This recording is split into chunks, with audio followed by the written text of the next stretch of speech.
बोलिए सियावर रामचंद्र जी की जय। जिस मर्यादा पुरुषोत्तम भगवान श्री राम के ऊपर आदि कवि महर्षि वाल्मीकि जी ने संपूर्ण रामायण की ही रचना कर दी,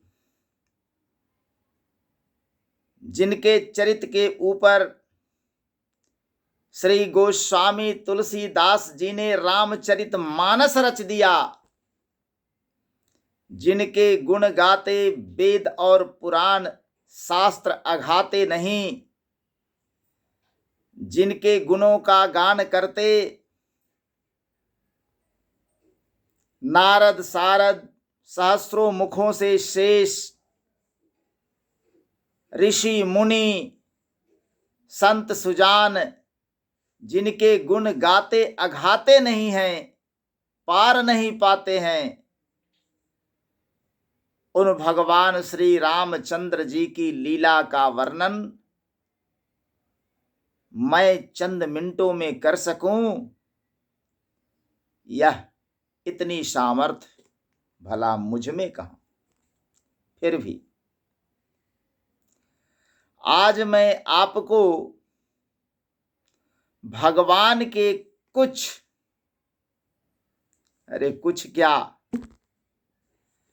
कम से कम जितना संभव हो सके कम से कम समय में भगवान का कुछ गुणानुवाद आपके समक्ष करना चाहता हूं, और वह भी मेरा सामर्थ्य नहीं है। श्री नाभादास जी कृत श्री भक्तमाल की कथा कुछ चंद मिनटों में मैं आपको कहना चाहता हूं जी।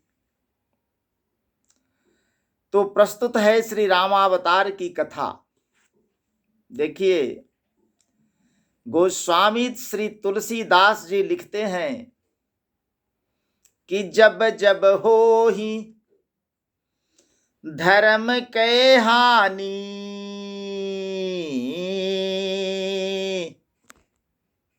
बाढ़हि असुर अधम अभिमानी, हो ही अनीति जाई नहीं वरणी,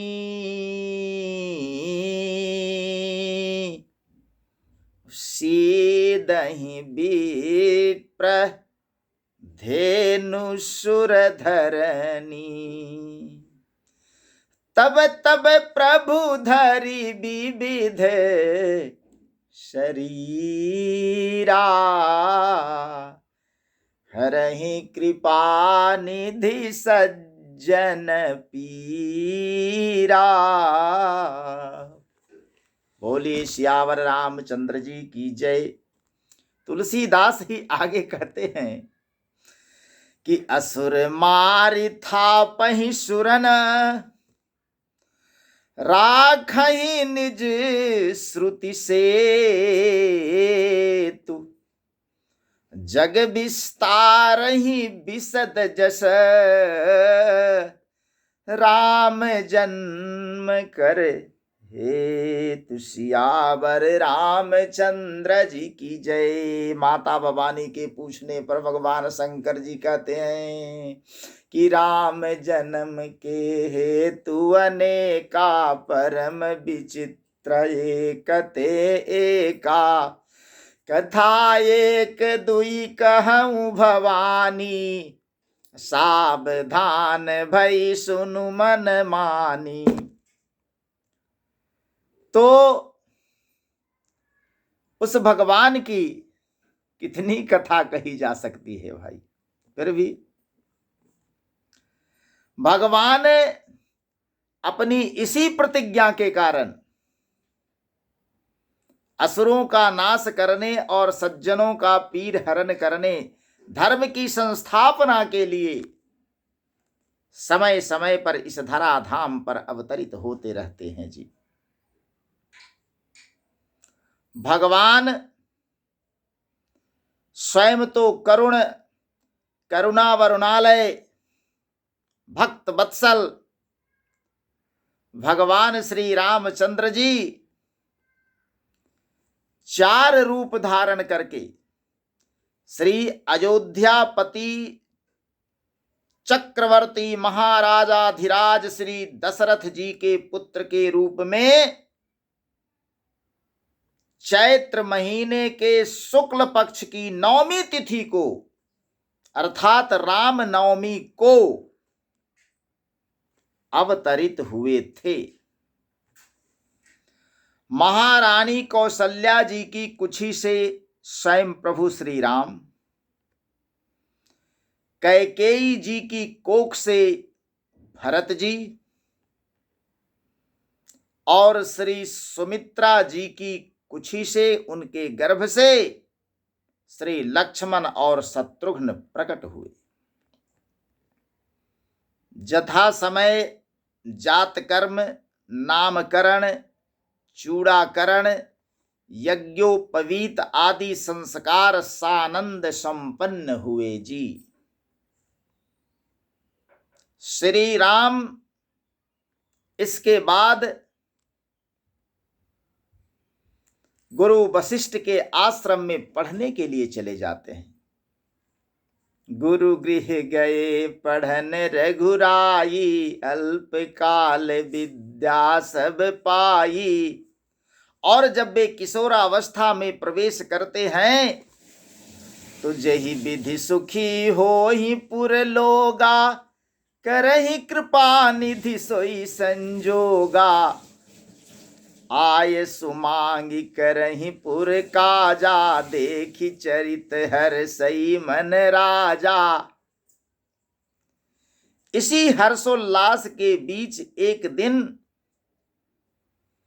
बक्सर से श्री विश्वामित्र मुनि आते हैं। अयोध्या में आए, सरजू में स्नान किए और श्री दशरथ जी के राजमहल में पहुंच गए। श्री दशरथ जी महाराज से अपने यज्ञ रक्षार्थ श्री राम जी एवं श्री लक्ष्मण जी को वे मांग कर ले जाते हैं। विश्वामित्र मुनि यज्ञ में विघ्न डालने वाले ताड़का, मारीच, सुबाहु आदि असंख्य राक्षसों का सहज ही श्री राम और लक्ष्मण ने वध कर डाला। मारीच को मारा नहीं बल्कि समुद्र किनारे फेंक दिया। जब यज्ञ निर्विघ्न संपन्न हो गया तब विश्वामित्र जी के साथ जनकपुर में श्री सीता जी का स्वयंवर देखने के निमित्त जाकर विशाल शिव धनु को ऐसा तोड़ा जैसे त्रिलोक में भटमानी वीर डिगा भी नहीं सके थे, उसे श्री राम जी ने मध्य से ही ऐसे तोड़ दिया जैसे कमल की डंटी तोड़ी जाती है जी। जैसे मतवाला हाथी कमलनाल को तोड़ डालता है, भगवान ने वैसे ही धनुष को तोड़ दिया। तत्पश्चात यह शुभ समाचार श्री अयोध्यापति दशरथ जी को अयोध्या में भेजा गया और श्री दशरथ जी आए तो बारात लेकर श्री राम के ब्याह के लिए। परंतु ब्याह किनका हो गया? चारों राजकुमारों का।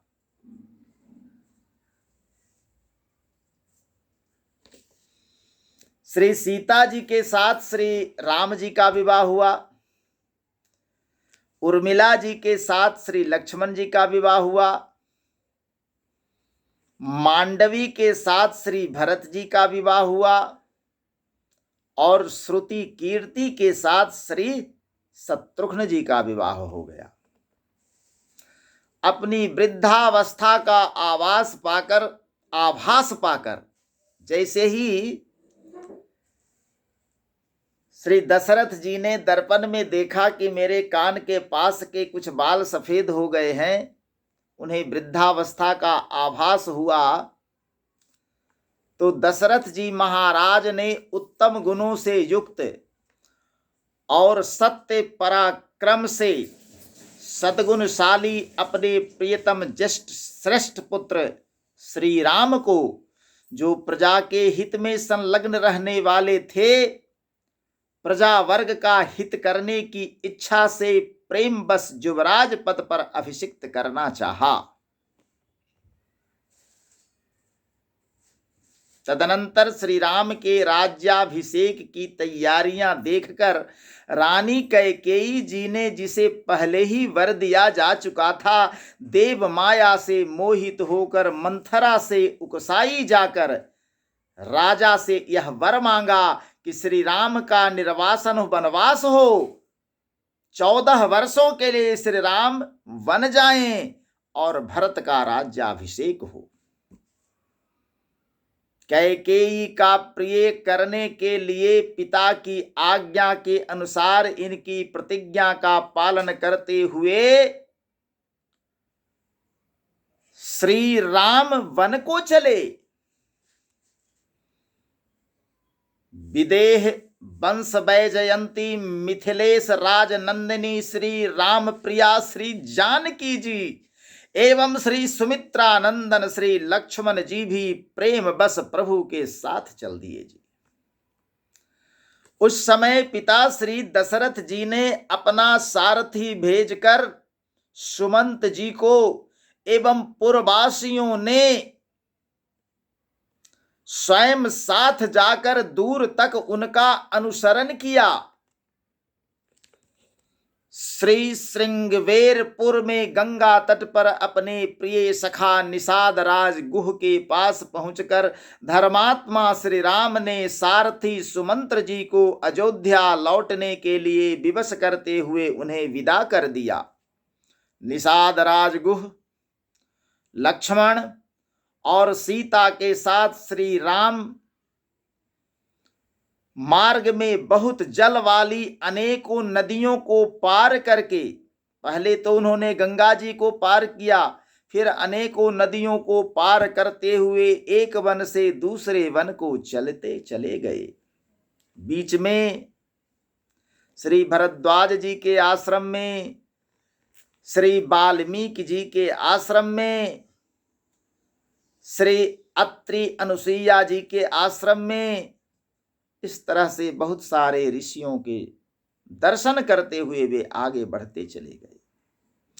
महर्षि भरद्वाज जी का दर्शन गुह को वापस कर उन्होंने महर्षि वाल्मीकि जी का दर्शन किया और उनकी आज्ञा से चित्रकूट पहुंचकर वहां वे तीनों देवता और गंधर्वों के समान वन में नाना प्रकार की लीलाएं करते हुए एक रमणीय पर्णकुटी बनाकर उसमें सानंद रहने लगे। पुत्र शोक में श्री दशरथ जी के स्वर्ग गमन के पश्चात श्री वशिष्ठ आदि प्रमुख ब्राह्मणों द्वारा राज्य संचालन के लिए नियुक्त किए जाने पर भी महाबलशाली वीर भरत ने राज्य की कामना नहीं की और पूज्य श्री राम को प्रसन्न करने के लिए वन को ही प्रस्थान कर गए और वहां पहुंचकर ज्येष्ठ भ्राता श्री राम जी से यूं प्रार्थना की कि हे धर्मज्ञ, आप ही राजा होइए। परंतु मान यशस्वी श्री राम जी ने भी पिता के आदेश का पालन करते हुए राज्य की अभिलाषा न की और भरत के मांगने पर उन भरताग्रज ने राज्य के लिए न्यास चिन्ह रूप में अपने खड़ाऊं भरत को देकर उन्हें बार बार आग्रह करके लौटा दिया। राम भक्त ले चला रे राम की निशानी। श्री भरत ने श्री राम जी के चरणों का स्पर्श किया और श्री राम के आगमन की प्रतीक्षा करते हुए वे नंदी ग्राम में रहकर राज्य कार्य संभालने लगे जी। कुश की चटाई पर बैठे हुए श्री भरत के लौट जाने पर सत्य प्रतिज्ञ श्री राम ने वहां से नागरिकों का पुनः आना जाना देखकर उनसे बचने के लिए दंडकारण्य में प्रवेश किया। उस महान वन में पहुंचने पर महावीर श्री राम ने विराध नामक राक्षस को मार डाला और श्री सरभंग मुनि, श्री सुतीक्ष्ण मुनि, श्री अगस्त्य ऋषि आदि मुनियों का दर्शन किया। श्री राम ने दंडकारण्यवासी अग्नि के समान तेजस्वी उन ऋषियों को अभय कर दिया और उनकी रक्षा के लिए राक्षसों के मारने का वचन दिया और संग्राम में उनके वध की प्रतिज्ञा की। इसके पश्चात वहां ही रहते हुए श्री राम ने इच्छानुसार रूप बनाने वाली जनस्थान निवासिनी शूर्पनखा नाम की राक्षसी को लक्ष्मण के द्वारा उसके नाक कान कटवाकर कुरूप कर दिया। तत्पश्चात शूर्पनखा के द्वारा प्रेरित होकर चढ़ाई करने वाले खर, दूषण, त्रिशरा आदि 14,000 राक्षसों को श्री राम ने युद्ध में मार डाला। तदनंतर राक्षसेंद्र रावण ने प्रतिशोध की भावना से मारीच की सहायता से श्री जानकी जी का अपहरण कर लिया और श्री जानकी जी को लेकर जाते समय मार्ग में विघ्न डालने के कारण श्री जटायु जी को आहत कर दिया, उनके पंख काट डाले। पितृवत पूज्य जटायु के द्वारा ही श्री राम जी को श्री जानकी जी का पता मिला। तब अपनी गोद में प्राण त्यागते हुए श्री जटायु जी का अग्नि संस्कार कर वन में श्री सीता जी को ढूंढते हुए उन्होंने कबंध नामक राक्षस को देखा तो उसे भी तत्काल मारकर शुभ गति प्रदान की। कबंध के द्वारा संकेत पाकर श्री राम परम भागवती संवरी जी के यहां गए। संवरी जी ने इनका पूजन किया जी। श्री राम ने संवरी का मातृवत सम्मान पाया और उनके जूठे बेर खाए।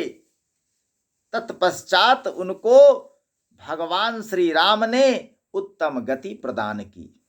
फिर संवरी के संकेतानुसार श्री हनुमान जी से मिलकर सुग्रीव जी से मित्रता की और सुग्रीव के कथनानुसार संग्राम में बाली को मारकर उसके राज्य पर श्री राम ने सुग्रीव को ही बिठा दिया। तब उन बानर राज सुग्रीव ने भी सभी बानरों को बुलाकर श्री जानकी जी का पता लगाने के लिए भेजा। संपाति नामक गिद्ध जो जटायु के भाई थे, उनके द्वारा पता बताने पर महाबलवान श्री हनुमान जी 100 योजन विस्तार वाले समुद्र को कूद कर स्वतः ही पार हो गए, लांघ गए जी समुद्र को। वहां रावण पालित लंकापुरी में पहुंचकर उन्होंने अशोक वाटिका में श्री सीता जी को चिंता मग्न बैठे हुए देखा। तब उन विदेह नंदिनी को पहचान करके हनुमान जी मुद्रिका देकर श्री राम का संदेश सुनाया और उन्हें सांत्वना देकर उन्होंने वाटिका का विध्वंस कर डाला। साथ ही अक्षय कुमार आदि असंख्य राक्षसों का संहार कर डाला। इसके बाद में वे जानबूझकर ब्रह्मपाश में फंसकर पकड़ में आ गए। श्री ब्रह्मा जी के वरदान से अपने को ब्रह्मपाश से छूटा हुआ जानकर भी वीर हनुमान जी ने अपने को बांधने वाले उन राक्षसों का अपराध स्वेच्छानुसार सह लिया। तत्पश्चात मिथिलेश कुमारी सीता के स्थान के अतिरिक्त समस्त लंका को जला कर वे महाकपि श्री हनुमान जी श्री राम के प्रिय संदेश सुना श्री राम जी की प्रिया का संदेश सुनाने के लिए लंका से लौट आए और श्री राम जी की प्रदक्षिणा कर श्री जानकी जी का पता बताया। इसके अनंतर असंख्य वानर सेना को साथ लेकर श्री राम ने महासागर के तट पर सूर्य के समान तेजस्वी बाणों से समुद्र को क्षुब्ध किया। तब समुद्र के राजा समुद्रपति ने अपने को प्रकट कर दिया। फिर समुद्र के ही कहने पर श्री राम ने नल नील से पुल का निर्माण कराया। उसी पुल से लंकापुरी में जाकर रावण को सदल बल मारकर भगवान राम ने श्री जानकी जी को प्राप्त किया। इसमें श्री जामवान जी, श्री सुग्रीव जी, नल नील अंगद आदि ने उनकी सहायता की। सहस्रों वानर भालुओं ने भगवान की सेना में उनका साथ दिया। साध्वी सीता ने अपनी अग्नि परीक्षा दी। इसके बाद अग्नि के कहने से श्री राम ने श्री सीता को निष्कलंक माना। महात्मा श्री रामचंद्र के इस कर्म से देवता और ऋषियों सहित चराचर त्रिभुवन संतुष्ट हो गया। फिर सभी देवताओं से पूजित होकर श्री राम बहुत प्रसन्न हुए और राक्षस राज विभीषण जी को लंका के राज्य पर अभिषिक्त करके तथा स्वयं देवताओं से वर पाकर और मरे हुए वानरों को जीवन दिलाकर अपने सभी साथियों के साथ पुष्पक विमान पर चढ़कर अयोध्या के लिए प्रस्थान कर गए। भरद्वाज मुनि के आश्रम पर पहुंचकर सबको आराम देने वाले सत्य पराक्रमी श्री राम ने भरत के पास श्री हनुमान जी को भेजा। पुनः श्री हनुमान जी से श्री अवध का समाचार पाकर भरद्वाज आश्रम से अयोध्या के लिए प्रस्थान किए। श्री अयोध्या धाम पहुंचकर श्री अवधवासियों के उमड़ते हुए अनुराग को देखकर भगवान ने एक और लीला की। अमित रूप प्रगटे ते ही काला, जथा जोग मिले सबहि कृपाला। एक ही बार में श्री राम सबके साथ मिल लिए।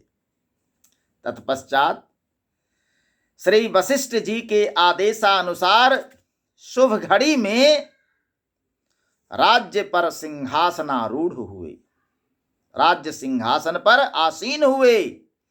श्री राम जी के सिंहासन पर बैठते ही त्रैलोक्य परम आनंदित हो गया जी। तीनों लोक में आनंद छा गया। भगवान श्री राम ने सुदीर्घ काल तक पृथ्वी पर अभूतपूर्व सुशासन स्थापित किया। उनके राज्य में प्रजा मात्र ताप त्रय से सर्वथा मुक्त थी। आज भी राम राज्य को आदर्श राज्य माना जाता है। दैहिक दैविक भौतिक तापा, राम राज्य काहू नहीं व्यापा। तो आज भी राम राज्य की परिकल्पना इस भारत देश में चल रही है। बोलिए मर्यादा पुरुषोत्तम भगवान प्रभु श्री राम की जय। सियावर रामचंद्र जी की जय।